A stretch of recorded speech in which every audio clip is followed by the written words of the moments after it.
먼저 이 말씀을 듣기 전에 좋은 글이 있어서 하나 여러분에게 말씀드리고 본문에 나가도록 하겠습니다. 사람들은 누구나 행복해지길 원하시죠. 행복해지기를 원치 않는 사람은 아마 없을 겁니다. 누구나 다 행복해지길 원해요. 그래서 지금 현재 그 102세 대신 김영석 교수님이 있습니다. 연세대학교 명예 교수님이신데 이분은 북한에서 태어나신 분이에요. 1920년 7월 6일생입니다. 1920년생이에요. 지금이 몇 년도죠? 21년도 아닙니까? 그러니까 만 101세가 되시는 분이에요. 이분이 100년을 넘게 살아오면서 깨달은 행복이라는 게 뭐냐, 이거에 대해서 어떤 기자가 이제 질문을 했어요. 교수님, 100년을 살아봤더니 행복이라는 게 무엇인가에 대해서 한번 말씀해 주세요. 이렇게 말씀을 했더니 사람들이 아무리 행복해지고 싶어도 행복해지기 힘든 사람이 있습니다. 이렇게 말하죠. 여러분 다 행복해지기 원하는데 어떤 사람은 절대로 행복할 수가 없다는 거예요. 여러분 이걸 알면은 좀 달라지겠죠. 여러분 행복해지고 싶습니까? 예. 그러면서 그분이 하신 말씀이 크게 두 부류로 나눌 수 있습니다. 두 부류. 그 첫 번째가 뭐냐? 정신적 가치를 모르는 사람이라고 말합니다. 정신적 가치를 모르는 사람. 왜냐하면 물질적 가치가 행복을 가져다 주지 않기 때문이죠. 가령 예를 들어서 복권에 당첨된 사람이 있어요. 그 사람이 과연 행복할까요? 그렇지 않다는 겁니다. 정신적 가치를 모르는 사람이 많은 물건을 가지게 되면 오히려 불행해지고 말더라는 거예요. 100년을 살아보니까. 그런데 정신적 가치가 있는 사람은 만족을 안다는 겁니다. 만족. 그래서 그런 사람들이 행복한 삶을 살더라고요. 이렇게 말씀을 하셨어요. 정신적 가치를 모르는 사람이 명예나 권력이나 재산을 거머쥘 때 있어요. 그런데 결국은 불행해지더라고요. 이렇게 말하더라고요. 결국은 불행해지더라는 거예요. 명예나 권력, 재산으로 인해서 오히려 불행해졌다는 거예요. 우리 주변에도 지금 그런 사람들이 있지 않습니까? 여러분, 정신적 가치를 높이는 길이 뭘까요? 최고의 정신적 가치를 높이는 것은요, 살아계신 하나님을 믿는 거예요. 예수님을 믿는 거예요. 그 하나님의 말씀을 아는 거예요. 그게 정신적 가치 최고인데 이걸 모르고 사는 거예요. 참 불행한 거예요. 그죠? 믿음은 바라는 것들의 실상이요, 보지 못하는 것들의 증거니라. 믿음은 사실 정신적 가치입니다. 그것은 실질적인 거거든요. 살아있는 거거든요. 그러니까 여러분이 믿음을 소유하는 사람이 정신적 가치가 높은 사람이에요. 근데 믿음이 없는 사람은 정신적 가치가 낮은 사람이죠. 여러분이 믿음을 갖는다면, 그러면 그것은 여러분이 갖는 거예요. 뭐를? 정신적 가치를. 아멘. 잘 보세요. 여러분이 정말 행복해지기를 원하십니까? 저는 그런 믿음을 갖기를 바랍니다. 그러니까 막연하게 사는 게 아니라 내 정신적 가치를 높이는 거예요. 이 땅의 것도 사실 그럴 수 있지만 최고 중요한 것은 어떻게? 이 땅의 것을 초월할 수 있는 정신적 가치를 갖는 거죠. 이게 최고예요. 자, 그리고 두 번째는 어떤 사람이냐? 두 번째는 이기주의자입니다. 이렇게 말해요. 이기주의자. 그들은 절대로 행복할 수가 없습니다. 이분 말씀이 절대로 행복할 수가 없대요. 누가? 이기주의자. 뜻밖이죠. 다들 자신을 챙깁니다. 나 자신을 챙기고 내 이익을 챙기죠. 그걸 위해서 삽니다. 왜냐고요? 그래야 내가 행복해질 거라고 믿기 때문입니다. 그런데 이 김영석 교수는 이기주의와 행복은 공존할 수 없다고 못 박아버리는 거예요. 절대로 행복할 수가 없다. 왜? 이기주의자는 자신만을 위해 살기 때문입니다. 그래서 중요한 게 뭐냐? 인격을 갖추지 못한다는 거예요. 인격을 갖추지 못한다는 거예요. 그러니까 어때요? 자기 기준에 안 맞으면 막 승질내고 싸우고 미워하고 욕하고 그런 인격이 돼버리기 때문이죠. 올바른 인격이 아니죠, 이거는. 그래서 그건 인간관계에서 나오는 인격이라는 것은 뭐냐? 선한 가치라는 거예요. 인격은 선한 가치가 돼야 한다는 거죠. 이기주의자는 그걸 갖추기 어렵다는 겁니다. 그런데 인격의 크기가 결국 뭐냐? 자기 그릇의 크기라는 거예요. 인격의 크기가 자기 그릇의 크기다. 여러분, 그 그릇의 결국은 뭐냐면 그 인격의 그릇에 행복이 담겨진다는 겁니다. 인격의 그릇에. 그래서 이기주의자는 그릇이 작기에 담을 수 있는 행복도 작을 수밖에 없다는 거예요. 그래서 또 이분이 자기 이제 과거의 경험담을 말하면서 이런 얘기를 했어요. 자기가 연세대 교수로 살 때 처음에 좀 가난했대요. 고생도 많이 했대요. 그러다가 월급이 오르거나 보너스가 나오면 그렇게 좋았다는 거예요. 다들 동료 교수들도. 그런데 그때 등록금을 내지 못하고 고생하는 제자들이 있었대요. 그런데 스승이라는 사람이 자기 월급이 올랐다고 좋아했다는 거예요. 그건 교육자의 도리가 아니었다고 자기는 생각한다고 그럽니다. 그 생각을 하면 지금도 미안하고 부끄럽다고 말을 해요. 그래서 행복하질 않다는 겁니다. 무슨 말인가 하면 행복은 공동체 의식이지 단독자인 나만을 위한 게 행복이 아니더라는 거예요. 행복은 뭐라고요? 공동체 의식이었다는 거예요. 네, 잘 들으세요. 지금 이런 말을 들으면서도 이게 무슨 말인지 못 알아들으면 얼마나 더 불행할까요? 행복해지는 방법을 가르쳐 주는데도 이걸 못 알아들으면 행복해질까요? 아니죠. 여러분, 이 김영석 교수가 얼마 전에 지방 출장을 가고 해서 김포공항을 갔대요. 그런데 이 발권표를 나눠주는데 이 교수님만 안 주더라는 거예요. 그래가지고 왜 나는 안 주냐고 직원에게 물어봤더니 직원이 이제 매니저를 불러서 급하게 이제 확인해 보니까 이게 이상한 거예요. 그래서 그분이 혹시 연세가 어떻게 되세요? 이렇게 물어보더래요. 왜 그냥 알고 보니까 컴퓨터에 1살이라고 표시가 되어 있더라는 거예요. 1살. 왜? 그분이 올해 만으로 101세거든요. 근데 컴퓨터가 두 자리 숫자만 읽게끔 설정되어 있더라는 거예요. 그러니까 어떻게 그 이상을 안 읽혀지는 거예요. 그래서 1세만 표시가 되는 거예요. 네. 지금까지 대한항공 비행기만요 한 930번 정도를 탔대요. 대한항공만 아시아나 빼고 930번. 그런데 직원이 보니 1살짜리가 930번 비행기를 탄 거예요. 참 대단하죠?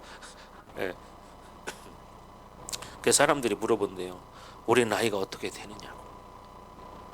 근데 자기가 나이 생각이 없대요.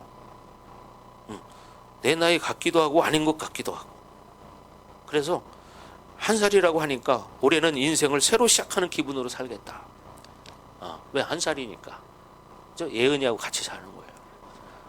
그렇죠? 네. 같이 1살이니까.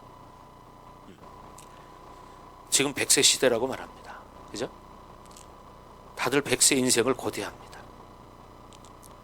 그런데 100세를 사는 사람이 많지 않죠.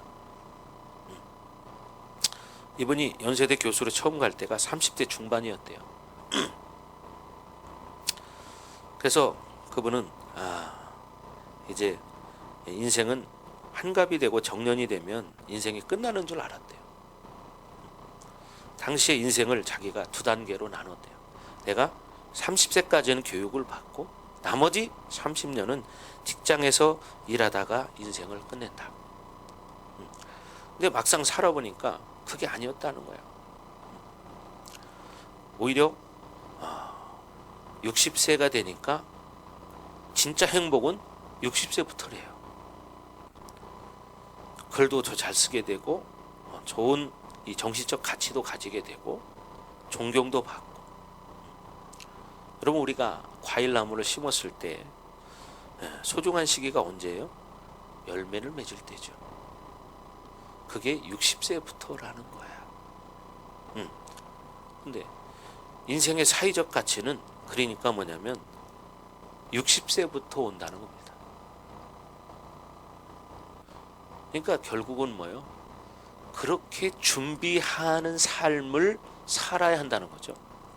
그러면 우리 진정한 인생의 가치는 언제부터 생길까?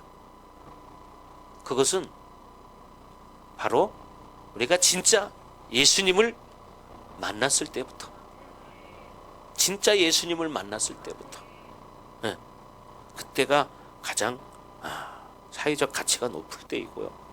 그러나 또 더 중요한 가치가 현실로 드러나는 때는 우리가 이 땅을 떠날 때입니다. 60을 넘어 90까지는 행복하게 살 수 있대요. 사회적 열매를 맺을 수 있기 때문이라는 거죠. 자기 혼자 이기적으로 사는 게 아니라. 여러분도 지금까지 살아봤지만 자기 생각으로 자기 마음대로 살아봤지만 그 일이 잘 되든가요? 여러분 생각대로 됐든가요? 그죠? 안 되죠. 여러분 90 이후에는 어떻게 되느냐? 물론 되는 사람도 있고 안 되는 사람도 있겠지만 주로 이제 뭐가 생겨요? 건강에 문제가 생기죠. 혈압, 당뇨, 치매 뭐 이런 것들. 자, 여러분, 그런데 이런 것들을 젊어서부터 관리를 잘하면 90까지는 산다고 말해요. 이분이 자기 건강 관리를 잘하면 90까지는 간대요. 그러니까 어떻게 여러분들이 지금부터 여러분 건강 관리도 잘 하시는데 제일 중요한 것은 뭐라고요? 전자에 말했듯 여러분의 물론 육체적인 관리도 잘해야 되겠지만 정신적인 가치를 높여야 되고, 정신적인 가치를 높이는 길이 무엇인가? 그리고 두 번째, 이기주의로 살지 않아야 한다는 거예요. 이기주의로. 근데 사람이 대부분이 이기주의로 삽니다. 나만을 위해서, 내 가정을 위해서. 그죠? 공동체는 안중에도 없는 사람들도 있습니다. 그러니 그런 사람은 하나님 나라와 관계 있을까? 하나님 나라는 공동체거든요. 하나님 나라는 공동체예요. 근데 하나님 나라와 관계없이 자기만을 위해 살아요. 이런 사람이 하나님 나라와 관계 있을까요? 여러분, 또 이분이 그런 얘기를 합니다. 지금 102세인데 지팡이를 짚지 않는다는 거예요. 102세인데. 이분이 하는 말이, 내가 놀란 건 육체적 건강 때문만이 아닙니다. 100세 넘는 연세에도 정신력과 기억력, 사고력과 판단력이 놀랍다는 거예요. 유연하고 열린 사고 역시 젊은이들 못지않다는 거예요. 100세의 건강 못지않게 100세의 정신도 궁금하죠. 이렇게 육체적으로도 건강하니까. 근데 정신적으로도 건강하다는 거예요. 젊은 사람 못지않다는 거예요. 그래서 그렇게 건강하고 행복하게 살려면 무엇이 중요하냐고 물어봤어요. 또 기자가. 그랬더니 사람은 항상 공부를 해야 합니다. 뭐든지 배워야 합니다. 그렇지 않으면 정신이 늙어버립니다. 사람들은 몸이 늙으면 정신이 따라서 늙는다고 생각합니다. 그런데 그게 아닙니다. 자기 노력에 따라서 정신은 늙지 않는다는 거예요. 그때는 몸이 정신을 따라온다는 거예요. 예, 몸이 정신을 따라온대요. 예. 예. 그래서 퇴직하고 나서 그러면 공부를 어떻게 해야 될까요? 이렇게 물어봤어요. 그랬더니 이분이 그런 얘기를 해요. 자기가 강연차 지방에 종종 이렇게 가보면 그 지방에 이제 그 과거에 좀 유지였던 분들이 만나보면 뭐 과거에 장관도 지내고 차관도 지내고 교수도 하고 이랬던 사람들을 만나보면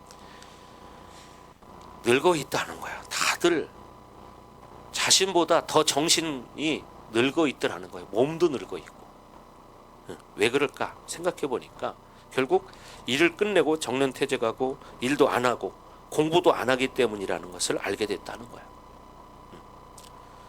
여러분, 꼭 직업을 말하는 게 아니라 공부가 따로 있는 게 아니라요. 독서하는 거래요. 취미 활동하는 거고 취미도 일 가운데 하나라는 거예요. 그래서 일하는 사람이 건강하고 노는 사람은 건강하지 못하다는 거예요. 네. 운동은 건강을 위해서 있고 건강은 일을 위해서 있다. 운동은 건강을 위해서 하고 건강은 일을 위해서 있다는 거예요. 그렇잖아요. 성우 상관관계 아니에요? 그래서 독서를 제일 많이 하는 사람이 가장 건강하다는 겁니다. 우리 믿음의 사람들은 어떤 독서를 해야 할까요? 그렇죠? 우리는 하나님 말씀을 보면 돼요. 하나님 말씀을 보면 정신적 가치도 높아지고요. 이기적인 면도 사라지고요. 공부를 하게 되니까 건강해지는 거예요. 얼마나 좋습니까? 그런데 이것을 무시해버리고 살아요. 이게 얼마나 어리석을까요? 하나님은 이런 모든 것을 우리에게 주셨어요. 그런데 이걸 모르고 사는 거예요. 그냥 조금만 뭐 나이 먹으면 나는 나이 먹었으니까 그냥 이렇게 하고 사니까 정신적으로 늙어지니까 몸이 당연히 늙어지는 거예요. 그런데 몸이 늙었어도 정신적으로 깨어 있고 그러면 어떻게? 몸이 따라온다는 거예요. 근데 그걸 모르고 사는 거예요. 그러니까 나이 60만 돼도 늙었다고 다 늙었다고. 근데 102살 드신 분 앞에 그런 얘기 할 수 있습니까? 102살인데 지팡이도 안 짚고 다녀요. 걸어다니고 못하게. 102살이신데. 믿음이라는 게 여러분 정신적 가치를 가장 높여주는 것이고 하나님 말씀을 아는 것이 이기적으로 살지 않은 지혜입니다. 그럼 우리는 어떻게 해요? 행복해질 수 있다는 거죠. 여러분 그렇게 행복해지기를 주의 이름으로 축복합니다. 이런 말씀을 듣고 들은 것으로 끝나면 안 된다는 겁니다. 지금도 이 말씀을 못 알아듣는 사람들이 있어요. 여러분 이 지혜가 회복돼야 됩니다. 깨닫기를 주의 이름으로 축복합니다. 아멘. 네, 회복되기를 바랍니다. 아멘. 그러니까 이런 걸 들었으면 내가 그렇게 살 때 그렇게 행복해지고 건강하게 살 수 있는 거예요. 자, 그래서 지금 제목이 뭡니까? 하나님 나라의 비밀이에요. 사실 이런 모든 게 뭡니까? 하나님 나라의 비밀이에요. 그래서 지난번에 등불의 비유를 말했죠. 등불을 말 아래 두려고 하는 게 아니라고 그랬죠. 왜? 등불은 비치기 위해서 있는 거예요. 그렇잖아요. 그러니까 빛이 비춰질 때 어둠이 떠나가듯이 여러분이 하나님 말씀 지혜를 알 때 여러분이 있는 그 인생의 어둠들이 떠나가는 거예요. 아멘.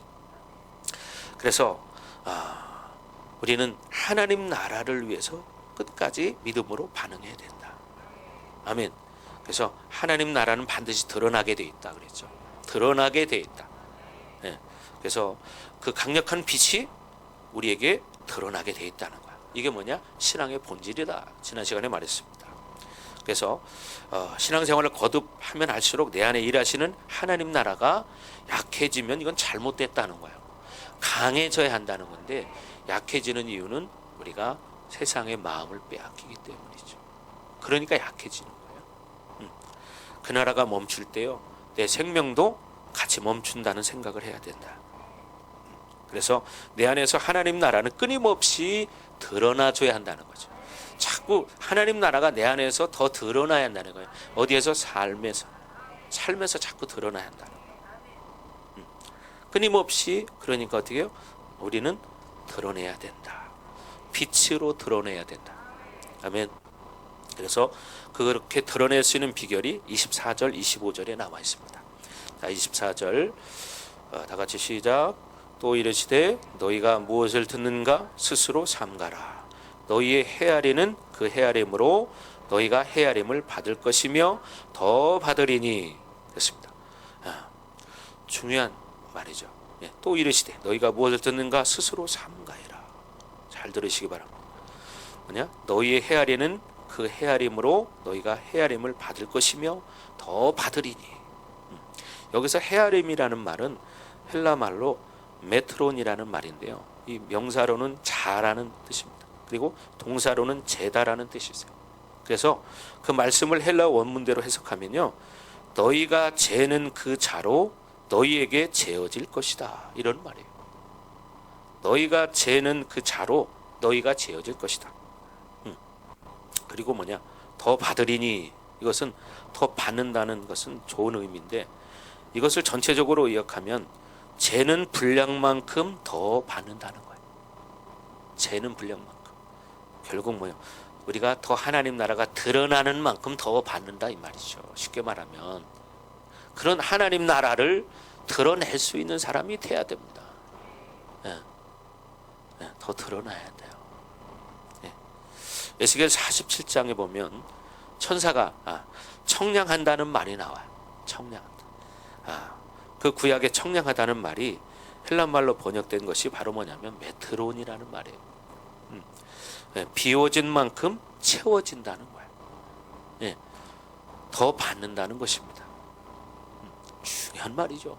여러분 복받기 원한다고 했잖아요. 이런 말을 잘 알아들으면 그렇게 되거든요. 근데 이런 말을 가볍게 짓고 이거 좀 딴 생각하는 사람도 있는가 봐요. 그죠? 자, 거기 에스겔 47장에 뭐라고 하냐면 발목만큼 비워졌기 때문에 결국은 발목만큼 채워진다. 또 무릎만큼 비워지면 어떻게? 무릎만큼 채워진다.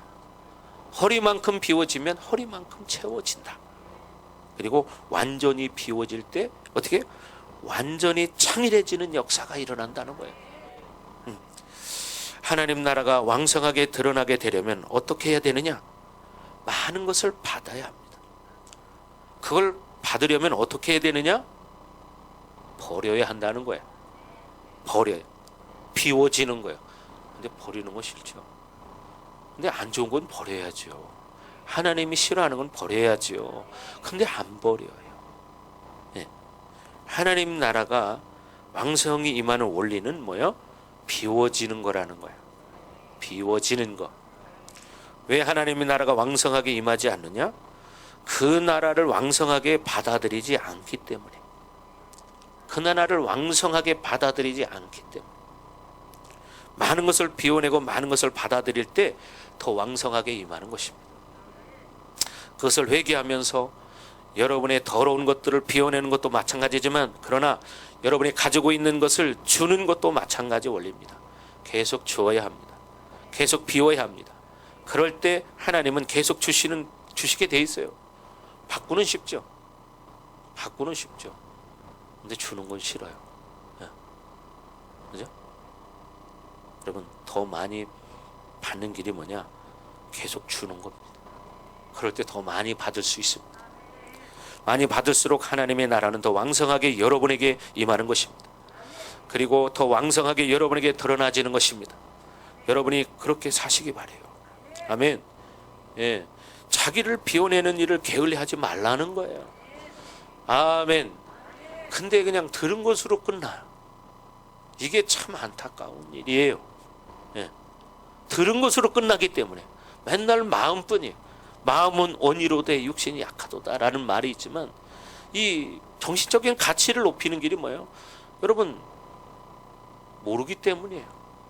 이런 진리를 모르기 때문에. 그러니까 몽롱하게 늘 살고 눈에 보이는 것만 알고 사는 거예요. 여러분, 계속 비워야 합니다. 그리고 계속 새롭게 받아들여야 합니다. 그러면 계속 더 새로운 것을 주실 수 있습니다. 더 왕성한 것을 주실 수 있습니다. 여러분 개개인은 어쩐지 모르지만 교회가 움직이는 원리를 여러분이 보고 있어요. 계속 비워지는 거예요. 계속 주어야 합니다. 그러면 더 많이 주시는 것입니다. 아멘. 근데 이런 걸 안 듣기 때문에, 이런 걸 안 들으면서도 자기 인생 잘 되기를 바라고 행복해지기를 바라요. 진리가 있습니다. 진리로 살 때 그렇게 되는 겁니다. 근데 진리로 살지 않아요. 진리로 사는 것은요, 여러분, 하나님으로 사는 거예요. 하나님은 창조주예요. 우리를 창조하신 분, 그분의 뜻에 의해서 우주 만물은 돌아갑니다. 그분의 말씀에 의해서 우주 만물은 돌아갑니다.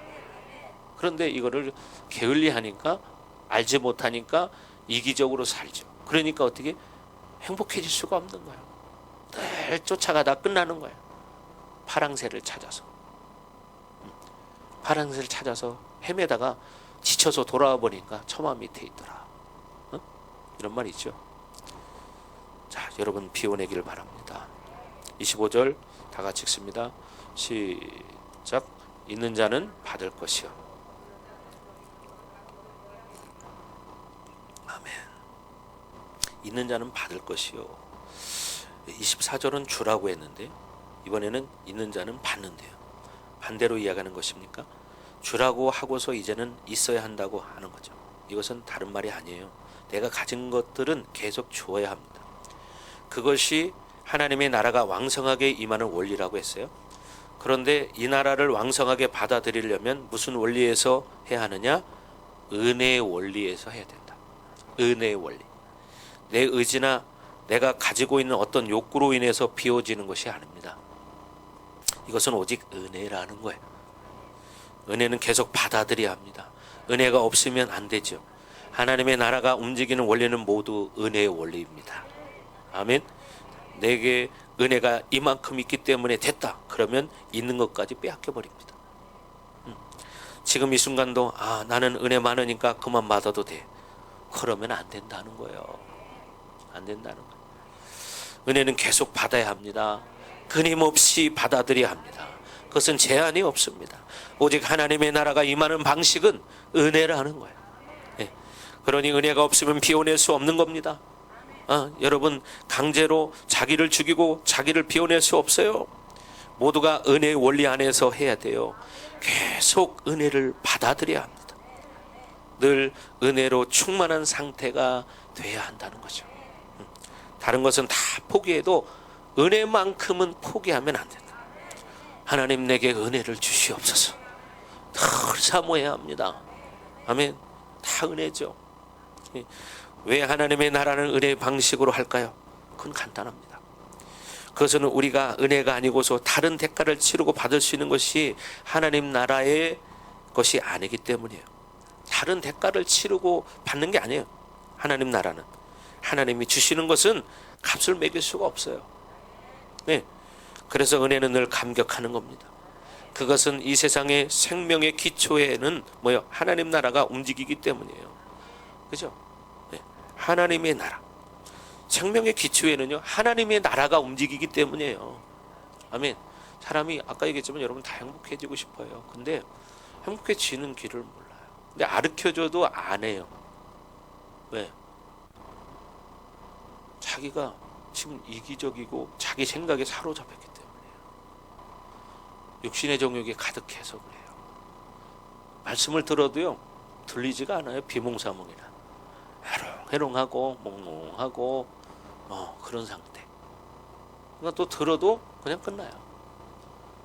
네, 길짝밭처럼 딱딱히 굳어졌기 때문에, 또 돌짝밭 같은 그런 심령이 돼 있기 때문에 뿌리를 또 깊이 내릴 수도 없고, 또 어떻게 가시덤불밭처럼 다른 기운이 자라서 어떻게 생명의 기운을 막아버리는 거예요. 그러니까 여러분 어떻게 돼요? 자꾸 옥토밭을 만들어야 돼요. 옥토밭은 하루아침에 뭐가 되는 게 아니다. 자기가 만들어야 된다. 예를 들면 여러분이 옛날에 보면 아이들이 목에 때가 새카맣게 목을 안 닦는 애들이 있어요.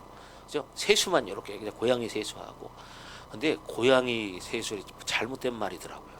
내가 고양이 세수 어떻게 하는가 봤더니요, 눈만 닦는 게 아니에요. 머리 뒤까지요, 발톱 사이사이까지 다 닦아버리더라고. 그러니까 고양이만 또 못한 세수를 하는 거예요. 그걸 아셔야 돼요. 예를 들어서 용기가 목이 새카맣니다. 그러면 우리가 뭐라 합니까? 너 까마귀하고 친구냐? 그러죠. 근데 어떻게 이 새카만 때를 벗기려면 어떻게 쫙 불려가지고 깨끗이 타올로 밀어야 어떻게 쫙 빠져나오죠. 여러분, 여러분의 믿음의 정신적 가치를 높이는 것도 말씀 안에서 푹 잠겨야 되고, 자기 속에 있는 그 세상의 것을 빼내버려야 돼요. 하나님보다 더 사랑하는 것을 버려야 돼요. 그죠? 우리 찬양이 있잖아요. 내가 주인 삼은 모든 것 내려놓고. 내가 주인 삼은 걸 내려놔야 되는데 안 내려놔요. 그러니까 어떻게 해요?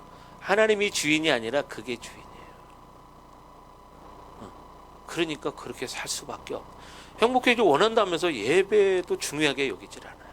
창조주를 높여야 창조주의 뜻에 달려 있어요. 부한 것도 가난한 것도 다 하나님께서 내느니라. 네, 그죠? 하나님의 손에 달렸다는 거예요. 근데 그걸 모르고 그냥 되는 대로 살면서 뭔가 살다 보면 잘 되겠지, 그런 일은 없습니다. 소가 뒷걸음질하다 쥐는 밟을 수 있습니다. 세상의 원리는 그렇게 막연하게 이루어지지는 않습니다. 왜? 하나님 나라는 생명이 기초이기 때문입니다. 진리가 기초이기 때문입니다.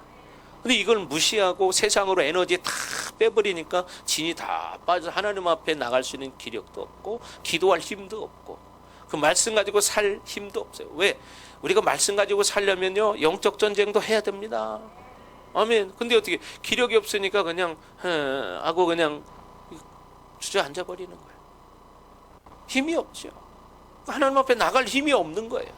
왜? 세상에 다 빼앗겼기 때문에. 여러분, 말씀을 가지고 살아요. 세상이 어째도요, 우리는 말씀 가지고 살아야 됩니다. 아멘. 자, 이제 이렇게 해서 등불의 비유를 마쳤는데, 어떻게 빛이 들어와야 어둠이 떠나가죠. 진리가 들어와야 어둠이 떠나가죠. 빛이신 예수님이 내 안에 들어와야 내 안에 어둠이 떠나가죠. 그렇잖아요. 근데 그걸 모르고 막연하게 내가 필요할 때면 하나님 찾고, 또 저기 하면 또 이제 하나님 잊어버리고, 또 내 필요할 때 하나님 찾고. 하나님이 도깨비 방망이에요. 필요할 때만 하나님 찾아. 무리라고 말하죠, 성경에는. 제자가 아니라. 자, 오늘 이제 두 번째 비유 26절에서 29절입니다. 26절에서 29절. 자, 뭐예요? 추수의 비유입니다. 등불의 비유에서는 하나님 나라는 반드시 드러난다는 것을 봤어요. 네. 그렇다면 추수의 비유는 뭐냐? 하나님 나라는 성장하고 반드시 결론이 난다는 거예요. 성장하고 결론이 난다. 다시 하나님의 나라는 성장이 있고 반드시 추수의 때가 있다는 겁니다. 여러분에게 임한 하나님의 나라는 지금 성장하고 있는가?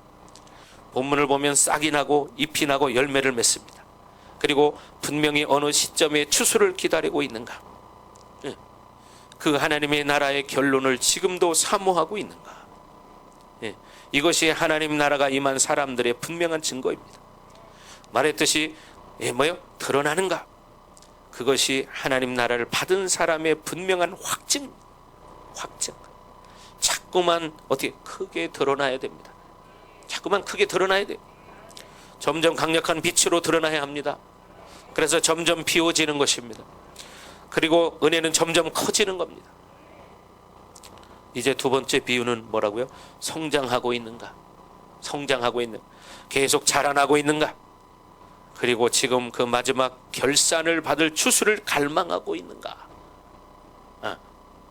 내 인생의 모든 초점이 거기에 지금 맞춰져 있는가를 봐야 되겠죠. 이걸 못 본다면 지금 방향이 틀린 겁니다. 방향성이. 여러분, 방향성이 틀리면 다른 데로 가죠. 배가 산으로 가죠. 그것이 여러분에게 임한 하나님의 나라의 특징을 아는 사람은 뭐예요? 방향성을 잘 맞추는 거예요. 초점이 맞아야 돼요. 자, 26절 다시 읽습니다. 시작.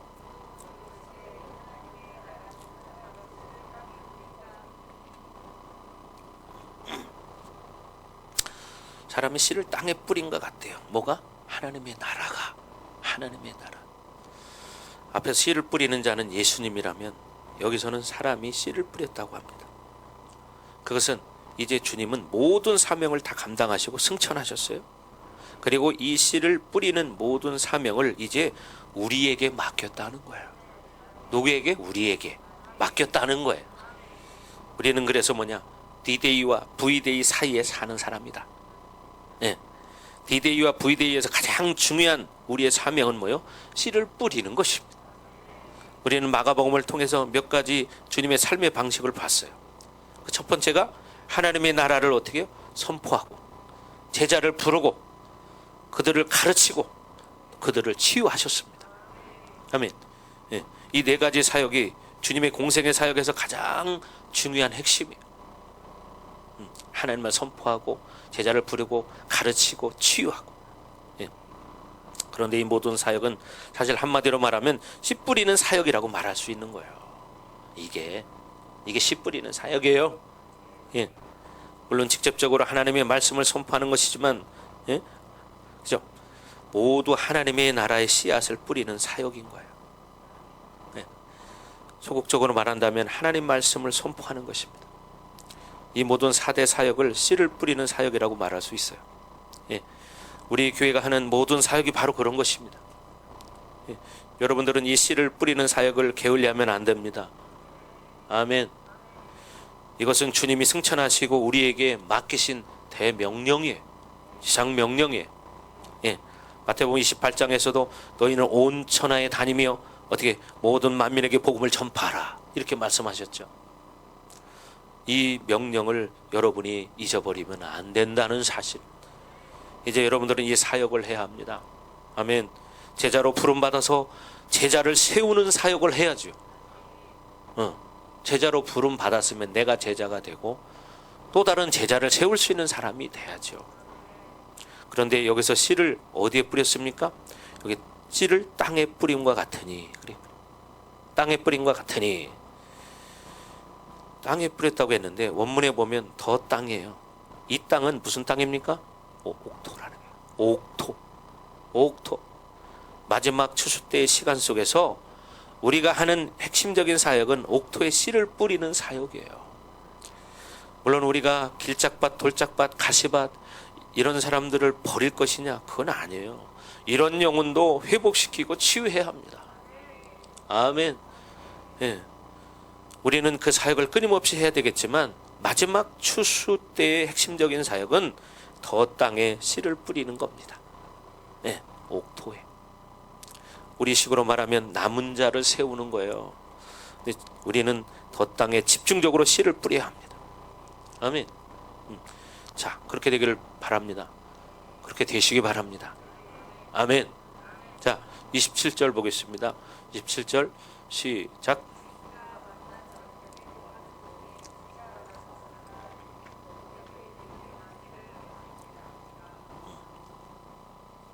그가 밤낮 자고 깨고 하는 중에 씨가 나서 자라되. 밤낮 자고 깨고 하는 중에 씨가 자랐대고 말해요. 그 씨가 자라나는 시간이 필요하다는 것이죠. 자고 깨고 한다는 것은 유대인적 관점에서 이야기하고 있는 것인데 우리식으로 하면 깨고 자고입니다. 성경적인 원리죠. 밤이 되고 아침이 되니 하루가 지나가는 것과 같은 겁니다. 중요한 것은 그 하나님의 나라의 씨, 그 말씀의 말씀이 어떻게 열매를 맺고 성장하기 위해서는 시간이 필요하다는 것을 인정하는 거예요. 그죠? 시간이 필요하죠. 예. 그러니 하나님의 나라를 가진 자들의 삶의 방식에서 인내라는 것이 굉장히 중요합니다. 뭐가? 인내. 여러분 안에 임한 하나님의 나라도 어떤 일정한 시간에서 그것이 성장하고 변화되는 시간이 필요한 것은 사실이에요. 그렇잖아요? 그러나 모든 것이 다 그런 것은 아닙니다. 예. 무엇인가 순식간에 내 안에서 자라나는 부분도 있어요. 그러나 또 어떤 것은 오랜 시간 걸려야 하는 것도 있습니다. 예. 너무 오랫동안 묶여서 막 인격화된 것들을 깨트리려면 얼마나 힘듭니까? 그러니까 말씀을 아무리 들어도 들리지 않고 몽롱합니다. 여러분 약 먹은 사람 봐요. 몽롱합니다. 동태 눈깔 같으죠. 예. 동태 눈깔. 물건에 초점이 없어. 초점이 없어요. 말귀를 못 알아듣기 때문에 말씀을 먹으려고 하는 의지도 약하기 때문에 초점이 없어요. 여러분 중요한 것은 시간이 필요하다는 거예요. 그런 의미에서 하나님의 나라를 기다리는 자에게 인내라는 것이 중요합니다. 특별히 다윗의 시편에 보면 하나님의 말씀과 하나님을 기다리는 삶이라는 것이 굉장히 중요하죠. 여러분 다윗도 보십시오. 하나님 말씀을 믿고 하나님 뜻대로 사는 사람이죠. 그런데 어떻게 해요? 고난의 시간이 쫙 흘러갑니다. 그때 얼마나 괴로웠을까? 그때 다윗이 포기했다면 그런 왕이 됐을까요? 안 됐겠죠. 그런 시간을, 고난의 시간을 믿음으로 반응하며 나아갈 때 그런 날이 오는 거예요. 근데 조금 살다 보면 힘들으면 그냥 주저앉아 버리고 이런 사람은 그런 기회는 없겠죠. 우리는 하나님의 은혜를 사모하면서 끝까지 인내하고, 그죠? 그게 뭐예요? 믿음이라는 것이고, 즉 아까 말한 대로 정신적 가치가 높은 사람이에요. 믿음이. 믿음이. 아멘. 자기가 잘 되기를 바라면서도 그냥 지금도 자고 있는 사람이 있어요. 그래서 뭘 잘 되기를 바라겠습니까? 볼 거 없습니다. 에? 명약관화한 일입니다. 명약관화. 우리 정 집사님은 알아요? 외국에서 와서 명약관화? 약과가 아니에요. 불을 보듯이 환하게 드러난다 이 말이에요. 여러분의 인생이라는 게 그런 겁니다. 하나님 말씀을 믿고 말씀 가지고 살면 그렇게 명약관화하게 됩니다. 근데 그렇게 살지 않으면 늘 똑같은 거예요. 그러면 하루하루 지나갈 때 이런 우리를 돌아보면서 회개하고 하나님 앞에 나를 어떻게 조명하고 새롭게 하는 시간을 계속 만들어갈 때 인생은 달라지기 시작하는 거예요. 그런 시간이 없다면 그런 날이 오지 않겠죠. 여러분 다 행복해지길 원하시죠? 그럼 하나님을 붙드시기 바랍니다. 말씀을 믿기를 바랍니다. 말씀대로 사시기 바랍니다. 아멘. 말씀대로 사는 거예요. 아멘. 자, 그래서 중요한 게 뭐예요? 인내하는 게 중요하다는 거예요. 여러분 인생 살면서 힘들지 않은 사람이 있습니까? 금방 응애하고 태어난 아기도 힘듭니다. 그렇잖아요. 말 못하니까 얼마나 힘들겠어. 아기가 오줌 쌌습니다. 그럼 찝찝합니다. 엄마나 찝찝해, 오줌 쌌어 해야 되는데 이걸 못하니까 어떻게 해요? 그러는 거죠. 그렇잖아요, 용기야? 응? 그런데 여러분 오늘 성경이 뭐라냐? 어떻게 그리 되는지를 알지 못하는 이라고 말합니다. 무슨 말입니까? 농부가 수박씨를 심었다고 합시다. 수박씨를 뿌린 것을 이 농부가 알죠. 그런데 자기가 무슨 씨를 뿌렸는지는 알지만 어떻게 수박이 나올까 안 나올까 의심합니까? 안 합니까? 안 합니다. 왜? 생명의 원리는 심은 대로 나오기 때문이죠. 수박씨를 심었는데 참외가 열릴까요? 토마토가 열릴까요? 그렇지 않잖아요. 수박씨 속에는 여러분 수박의 형상이 있어요. 그러니까 수박이 나오는 거죠. 하나님 말씀 안에는 하나님이 계세요. 하나님 말씀을 생명으로 먹은 사람은 그래 하나님의 형상이 되는 거예요. 왜? 우리는 하나님의 형상대로 지음을 받았기 때문이죠. 아멘. 하나님 말씀 그것은 씨앗입니다. 성령 그것도 씨입니다. 하나님의 말씀을 심었는데 왜 하나님의 형상을 담습니까? 그것은 하나님의 말씀에 하나님의 형상이 들어있기 때문입니다. 성령이 내 안에 들어왔는데 왜 하나님의 형상을 담습니까? 그 예수 그리스도가 말씀하신 모든 것들이 다 성령 안에 들어있기 때문입니다. 아멘. 예수님이 인간의 몸을 입고 오셔서 사셨던 그 모든 삶의 방식이 그 성령 안에 다 들어있기 때문이에요. 그 안에 하나님의 나라의 삶의 방식으로 사는 모든 가능성이 그 안에 다 들어가 있습니다. 그래서 심지어 어떻게 해요? 우리는 하나님의 자녀의 형상을 그대로 가지고 있는 거예요. 아멘. 왜? 하나님의 형상대로 지음을 받았고 그 말씀이 내 안에 있기 때문에 그런 형상으로 살아야 되는 거예요. 자, 그것이 어떻게 드러나야 된다는 거죠. 성장해야 된다는 거죠. 아멘. 자, 28절 보겠습니다. 시작.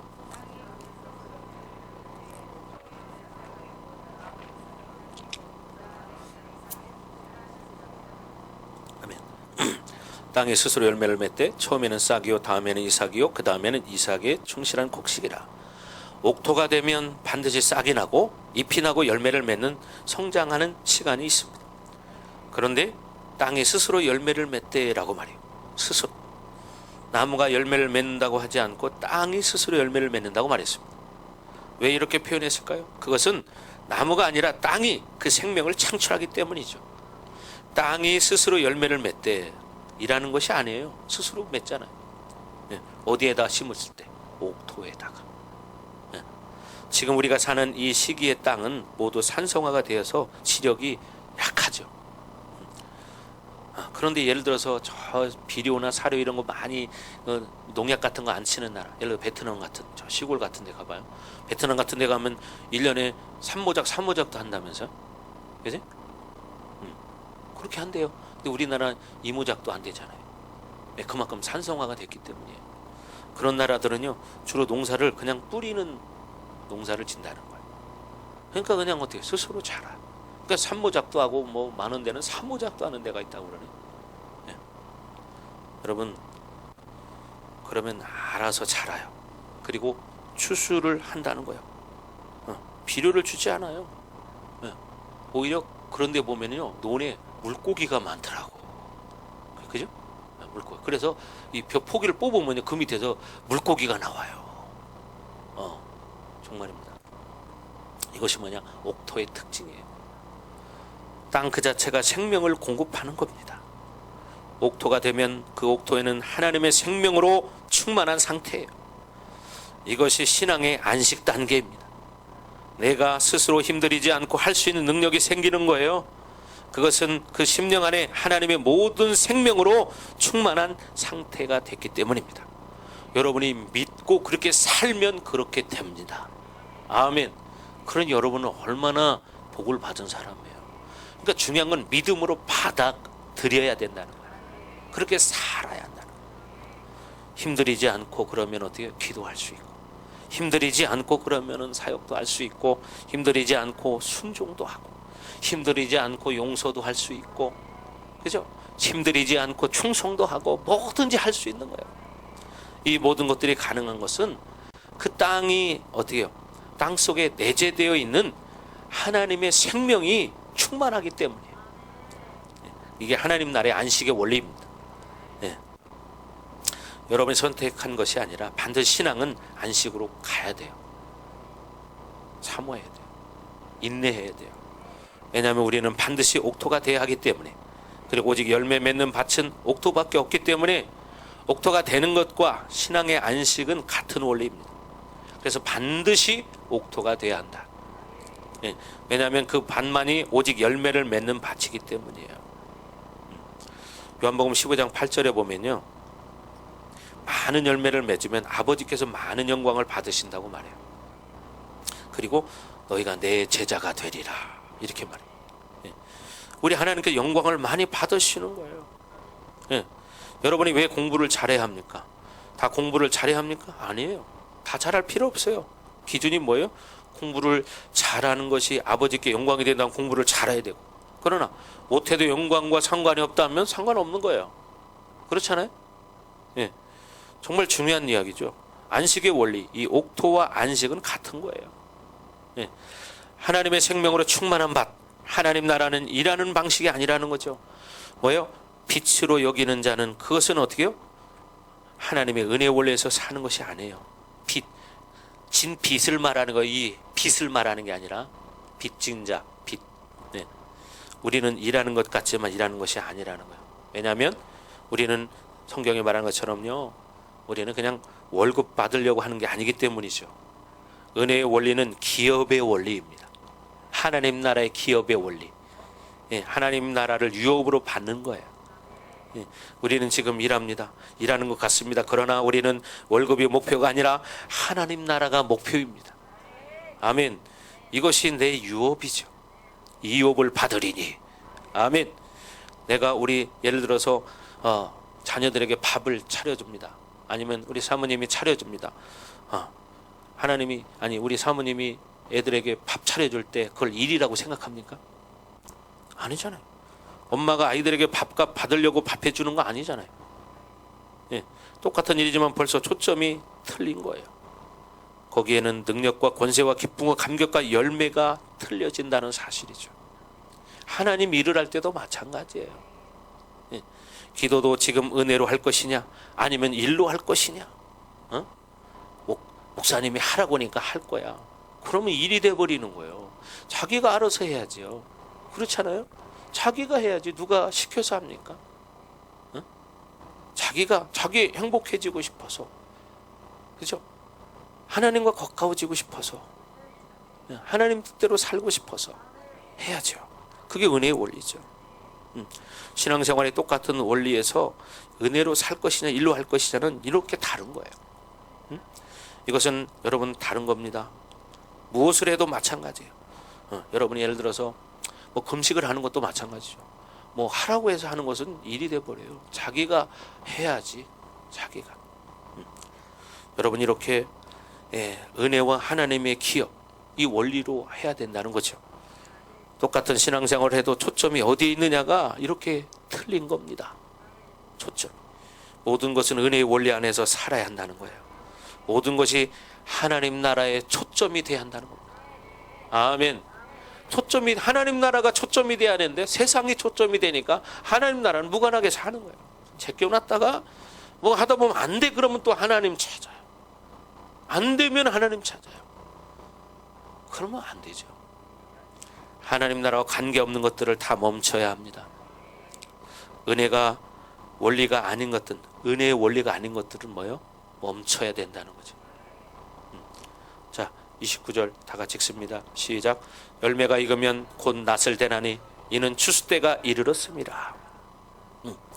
그렇게 그 열매를 맺게 되고, 그리고 거기서 끝나는 것이 아니라 그 열매의 추수 때를 반드시 사모하게 되어 있어요.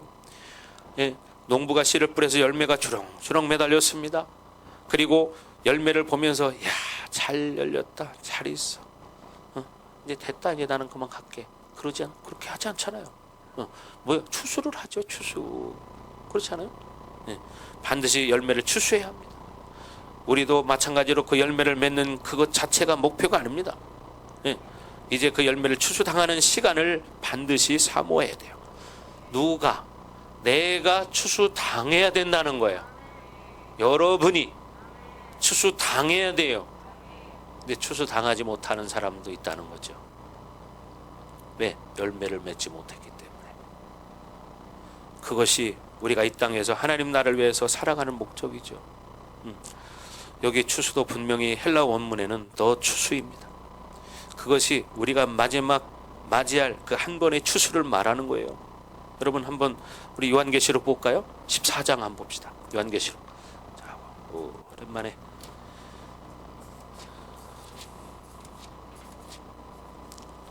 요한계시록 14장을 한번 보겠습니다.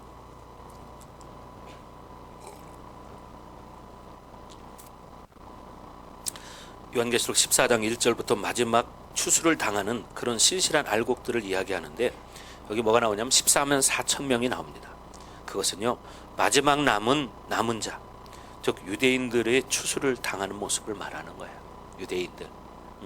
거기에는 어린 양을 따르는 자들이라고 말하는데, 그 유대인들은 마지막 때 예수 그리스도를 통해서 구원받는 자들입니다. 4절에 보면 이 사람들은 여자와 더불어 더럽히지 아니하고 이렇게 나와요. 즉 뭐냐? 종교 통합에 들어가지 않는 것을 말합니다. 종교 통합에 들어가지 않은. 지금 유대인들도요, 로마 카톨릭이 이끌어가는 이 세계 종교에 가입하고 있습니다. 세계 종교에. 유대인들도 그 사실을 모르는 사람들이 너무나 많아요. 실제로 바티칸에서 모든 세계 종교가 모일 때 유대인들도 갔습니다. 여러분 4절 보세요. 4절. 자, 다 같이 한번 읽어봅니다. 시작. 이 사람들은 여자와 더불어 더럽히지 아니하고 순결한 자라. 어린 양이 어디로 인도하든지 따라가는 자며 사람 가운데에서 속량함을 받아 처음 익은 열매로 하나님과 어린 양에게 속한 자들이니. 누구에게? 하나님과 어린 양에게 속한 자들이니. 5절에 뭐라고 합니까? 그 입에는 거짓말이 없고 흠이 없는 자들이더라.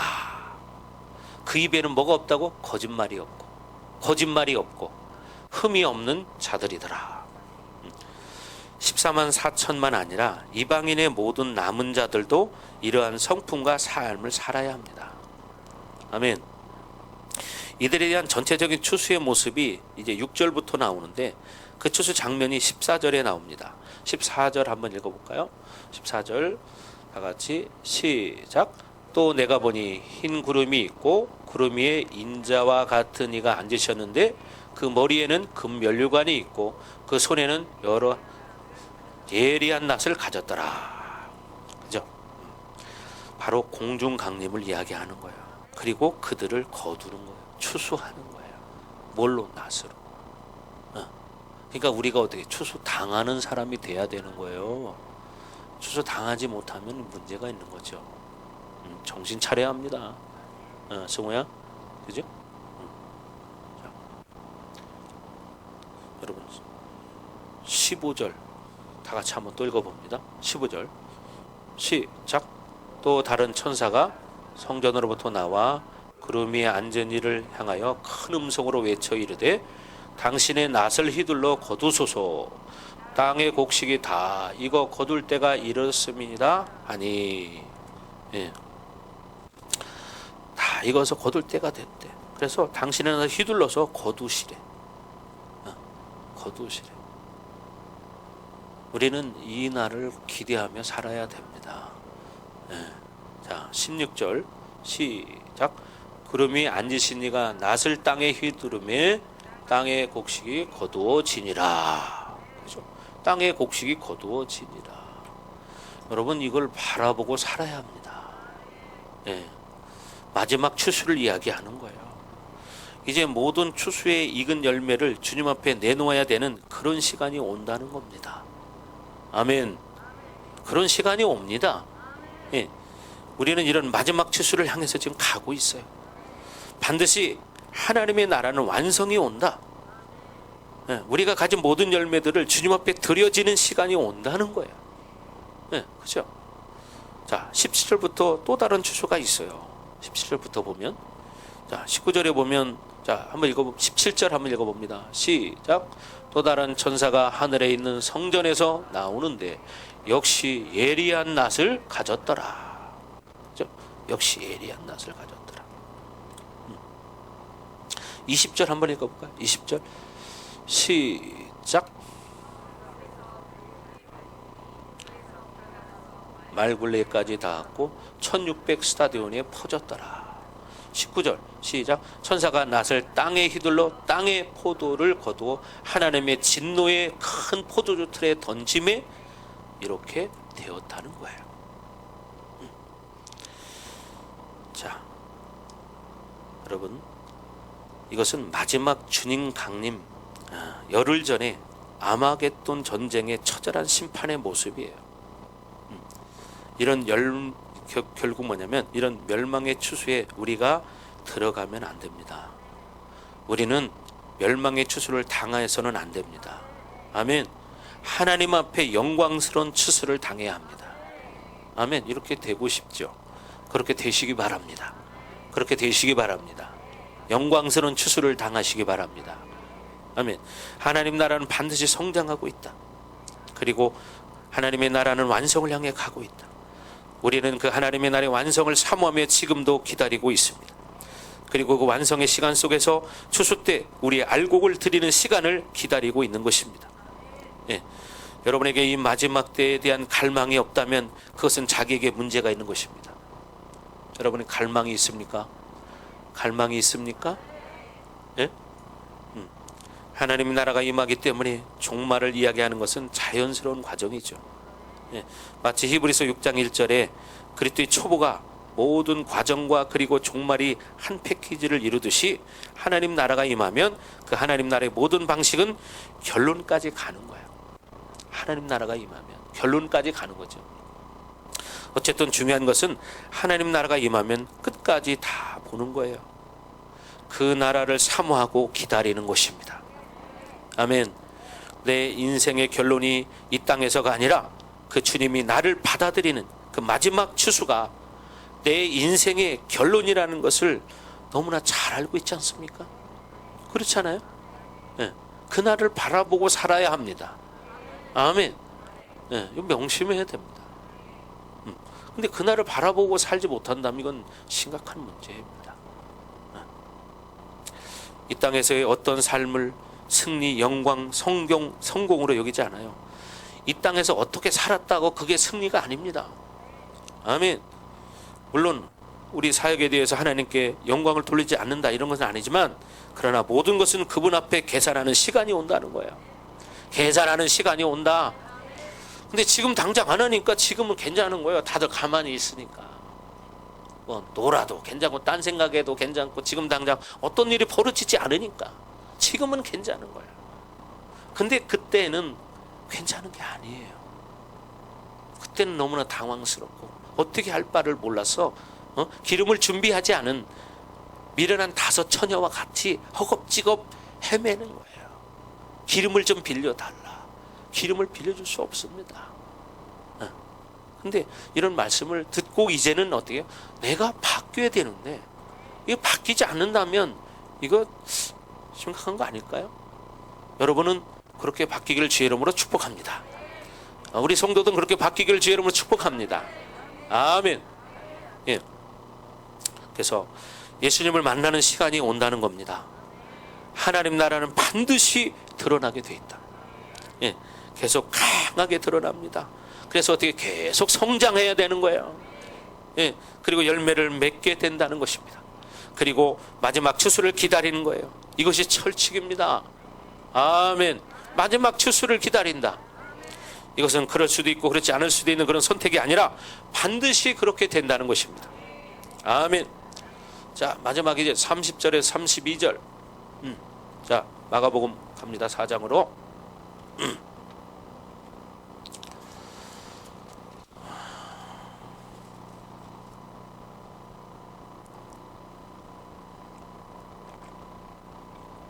이제 겨자씨 비유에 대해서 마지막 하겠습니다.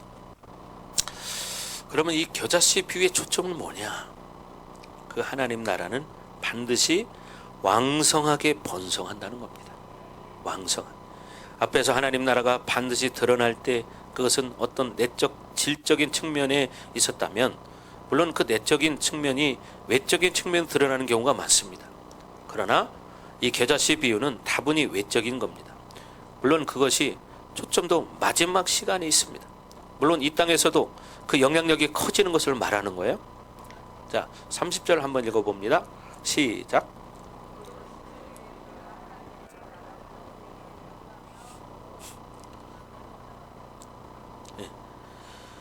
비교라는 말은 크기의 비유를 말합니다. 겨자씨와 거목의 비유. 자, 31절 시작. 겨자씨 한 알과 같으니 땅에 심길 때에는 땅 위의 모든 씨보다 작은 것이로되. 작은 거래. 그 땅도 뭐예요? 더 땅이에요. 그 땅은 뭐예요? 옥토입니다. 옥토. 옥토에 겨자씨 한 알이 심겨졌다는 거예요. 가장 작은 씨앗이. 우리 예수님은 말구에 태어나신 보잘것없으신 분이었습니다. 나사렛이란 조그만 시골 동네에 오셨어요. 시골 사람에 불과했죠. 그리고 예수님을 따랐던 제자들도 보세요. 뭐 변변치 않잖아요. 뭐 그렇잖아요. 고기 잡는 사람들. 그들을 통해서 하나님의 나라에 소망이 있을까 생각할 정도였죠. 그죠? 우리 교회도 지금도 그렇지만 물론 처음 개척할 때 우리 교회도 소망이 있을까 그런 생각을 했습니다. 그런데 하나님의 나라의 처음은 그렇게 지극히 작게 시작된다는 거예요. 하나님의 나라는 늘 그 시작이 미약합니다. 내 시작은 미약하였다고 말하죠. 인간의 안목으로는요 소망이 없는 거예요. 인간의 기준을 바라보면. 여러분, 아둘람 동굴에 다윗과 있었던 그 400명의 사람들, 그들은요 오합지졸입니다. 세상에서 사실 자리 잡지 못하고 피신한 사람들입니다.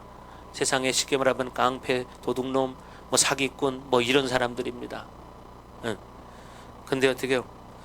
참 그들 바라볼 때 뭔 소망이 있습니까? 그렇잖아요. 세상에서 가장 버림받은 사람들이 쉽게 말하면. 그런데 그들이 어떻게 해요? 이스라엘의 통일의 주역이 된 사람들입니다. 하나님 나라 원리가 그런 거예요. 그러니까 어떻게 해요? 우리는 소망이 있다. 우리는 소망이 있다. 왜? 우리가 뭐 별 볼 일 없는 사람들이잖아. 자랑할 거 없는 사람들이잖아. 하나님은 이런 사람들, 작은 자들을 통해서, 소자를 통해서 하나님 나라 일을 하신다는 거야. 아멘. 그걸 믿으십니까? 믿으시기 바랍니다. 그렇잖아요. 성경을 보세요. 예수님이 제자들을 부를 때 학벌을 보고 뽑았습니까? 아니잖아요. 재력을 보고 뽑았습니까? 아니잖아요. 이렇게 하나님의 나라는 세상에서 무지랭이 같은 사람. 그러니까 성경에도 지렁이 같은 너 야곱아 이렇게 부르잖아요. 에? 이렇게 연약한 자들을 통해서 하나님은 하나님의 나라를 세워간다는 사실입니다. 세상의 기준은 돈이 많아야 되고 똑똑해야 되고 많이 배워야 되지만 하나님의 나라는 그렇지 않다. 아멘. 예, 그렇죠. 그러니까 세상 사람의 기준은 교회도 돈 많은 사람이 가야 좋아해. 그런 사람이 가야 대접받아. 성경은 그렇지 않습니다. 그러니까 그들은 세상의 기준으로 바라보기 때문에 그런 소리 하는 거예요. 아니잖아요. 가난하고 헐벗고 가진 거 없고 병들고 성경에 보세요. 그런 사람이 예수님의 친구들이었고 오늘날도 여러분 우리 교회 보십시오. 다 그런 사람들 아닙니까? 그렇잖아요. 여러분이 우리 교회 오기 전에 어디 가서 대접받고 살았던 사람입니까? 떵떵거리면? 아니잖아요. 그런데 하나님은 그런 연약한 자들을 사랑하신다는 거예요. 그들을 통해서 하나님의 나라를 세워가신다는 거예요. 아멘. 그래서 우리 교회가 이렇게 세워져 가고 있습니다. 아멘. 예, 이것이 뭐냐? 바로 교회의 본질이라는 거예요. 자, 32절 보겠습니다. 시작. 심긴 후에는 자라서 모든 풀보다 커지며 큰 가지를 내나니 공중의 새들이 그 그늘에 깃들일 만큼 되느니라. 예, 얼마나 많은 새들이 왔는지 이렇게 그늘에 깃들이기까지 한데 하나님 나라는 이렇게 뭐요? 번성한다는 겁니다. 그 겨자씨 작은 거. 옛날에 여러분 목사님이 이스라엘 갔다 와서 겨자씨 가져왔잖아요. 조그만 거 보여줬잖아요. 응? 저보다도 작은 것 같아.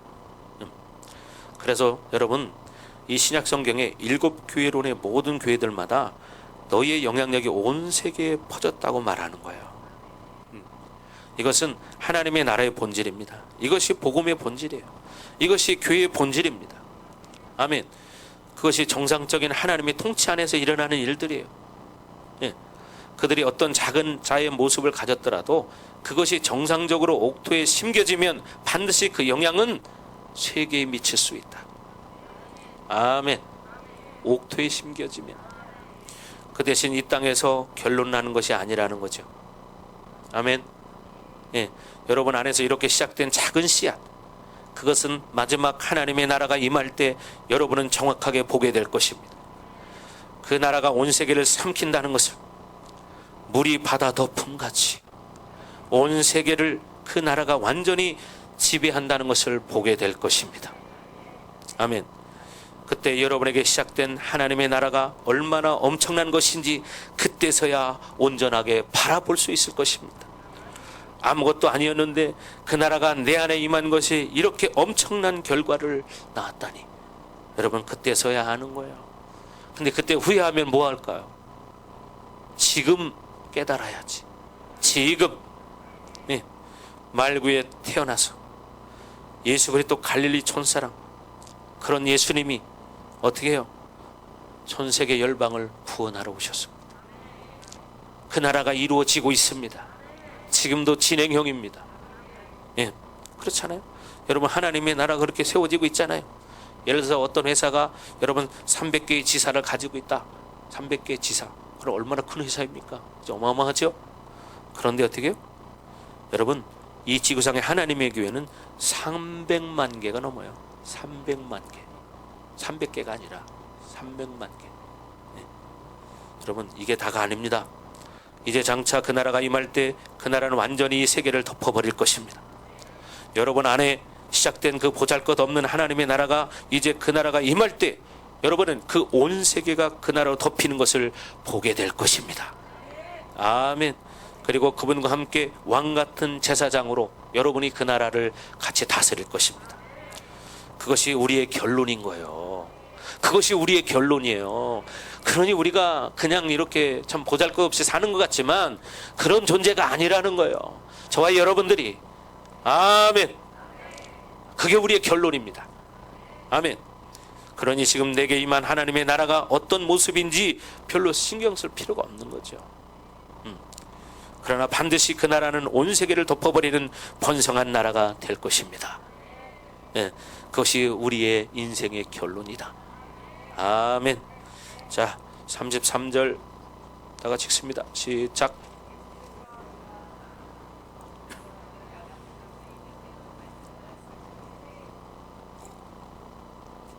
자, 34절 시작.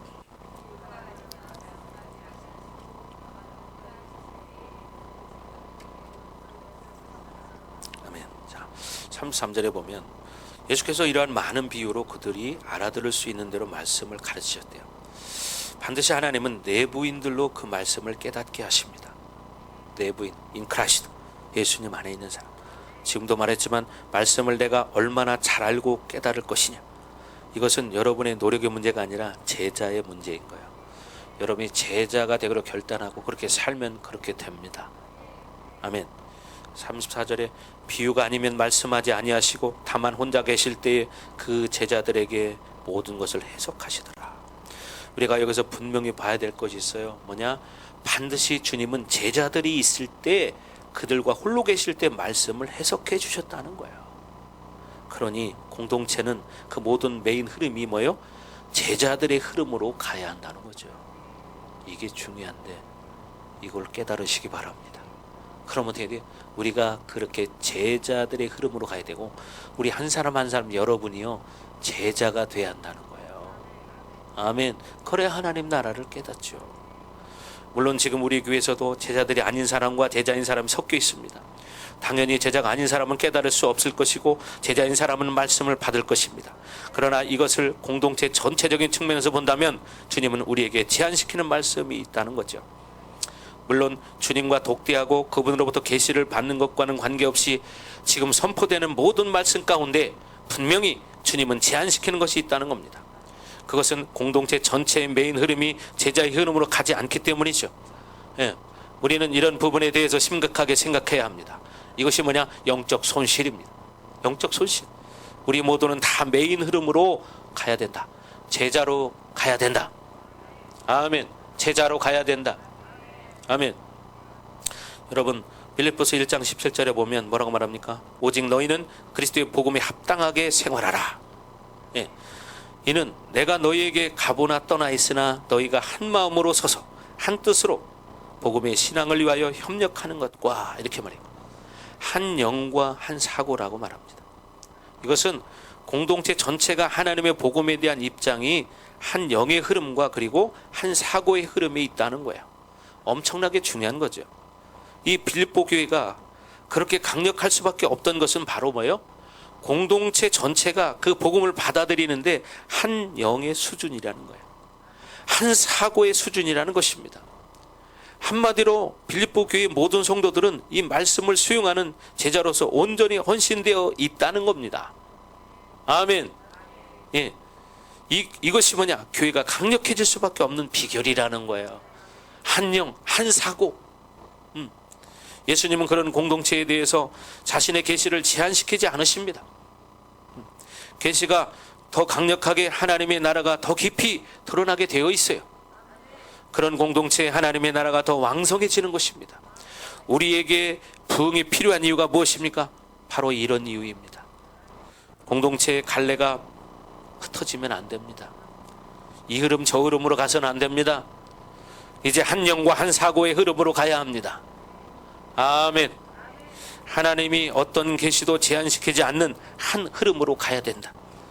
우리는 이것을 사모해야 합니다. 여러분은 뒤에 따르는, 예를 들어서 여러분보다 늦게 된 사람들이 있습니다. 그런 사람들을 어떻게 격려하면서 여러분이 함께 가야 합니다. 먼저 됐다고 나만 혼자 가는 것이 아닙니다. 함께 가야 합니다. 아멘. 자, 그래서 우리는 어떻게 함께 대세를 이뤄가야 되고 그들을 위해서 헌신해야 하는 것입니다. 아멘. 예. 여러분, 어차피 여러분 처진 사람들은 손실이죠. 모든 사람들의 손실입니다. 그러니까 어떻게 해요? 같이 가야 된다는 거예요. 같이 회복해야 한다는 거예요. 아멘. 예. 그래서 우리 모두가 다 온전한 제자로 서야 합니다.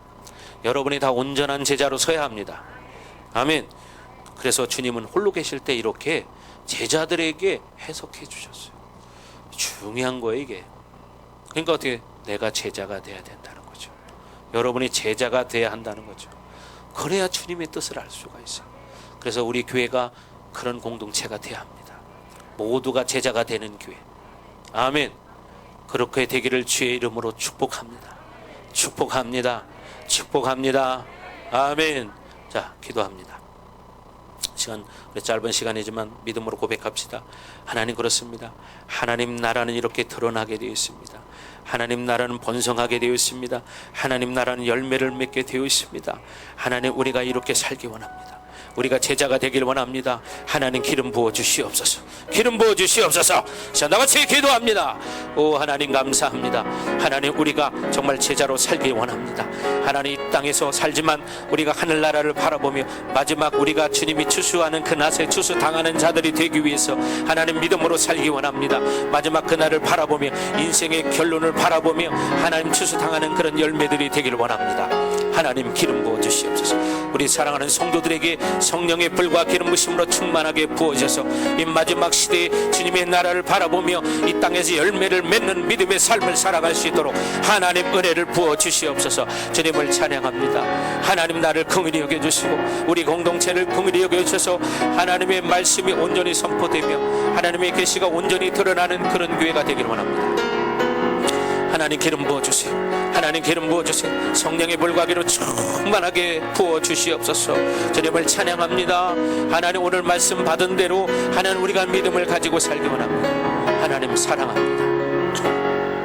하나님, 영광을 받으시옵소서.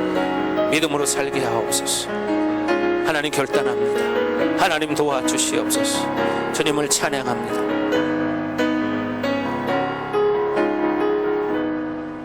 그렇습니다. 하나님, 이 마지막 시대에 하나님의 나라가 드러나야 합니다.